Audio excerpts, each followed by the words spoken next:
Hi, this is Brandy Maynard, Content and Curriculum Manager for the iLead at K-12 program. Today I'm going to show you how to actively engage the brains of your learners throughout your entire presentation. Have you ever had an experience where you've driven down the road and arrived at your destination and you don't even remember driving there?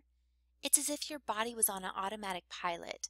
There's this place in our brain, it's as small as our pinky and it's known as the reticular activating system, more commonly the attention maker. It has two very specific jobs. It either makes or breaks your attention. When you're driving down the road, there are all sorts of sensory inputs coming at you. The scenery, the other cars, the music from your stereo system, and anything else imaginable. If our brain was trying to pay attention to all of this sensory input and make decisions on it, our brains would be exhausted. The RAS has the ability to weed out what's unimportant and pay attention to what is important. That's its job. Imagine the situation again. You're driving down the road and you see a police officer. Automatically, your brain is engaged and your body reacts. The fight or flight area near the brainstem is engaged, especially if the officer's lights are on. The same would be true if something out of the ordinary happened on your way to or from your destination. Your brain has a way of picking out the important things. Let's take this example into our world. Imagine you're the head of school and you're at the testing site. You stand outside the secure testing location. Imagine this is your cerebellum. You have a long line of students who are ready to enter the testing site. Think of them as sensory data. You greet each one of them at the door and make a decision whether or not they are important or unimportant. Johnny, you're important. Please take a seat. Devin, not so important. Please wait here. Brittany, take a seat. Jeremy, you might as well just go home. In this case, you're acting as the reticular activating system, or the RAS, deciding which student was important and which ones were not. Our brain does this during training sessions. Today I'm going to show you some ways that you can make your learners engaged when they're in your classroom. These ideas come directly from the book The 10-Minute Trainer, 150 Ways to Teach It Quick and Make It Stick by Sharon Bowman. I recommend picking it up. First, vary the tone, speed, loudness, or softness of your own voice. There are so many ways that you can punctuate your voice with your tonality. When I want to get learners' attention, I soften my voice so they have to listen carefully. You make it seem as though you're telling them a very big secret.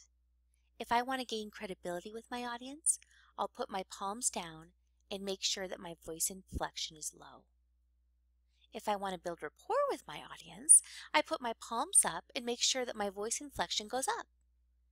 Here's a note to women.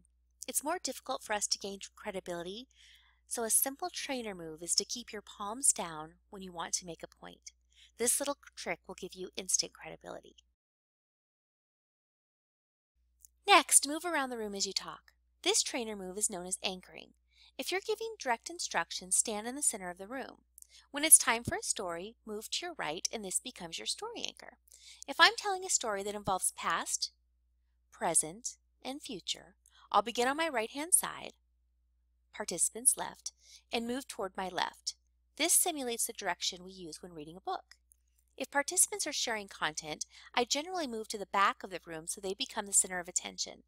These anchor points serve me well because when I'm delivering direct instruction from the front of the room and move to the right, my participants' brains are engaged and they know it's time for a story. They're engaged by the movement and this anchors their thinking. Wait time is very important. A speaker will generally ask a question and then within 2 to 3 seconds answer their own question.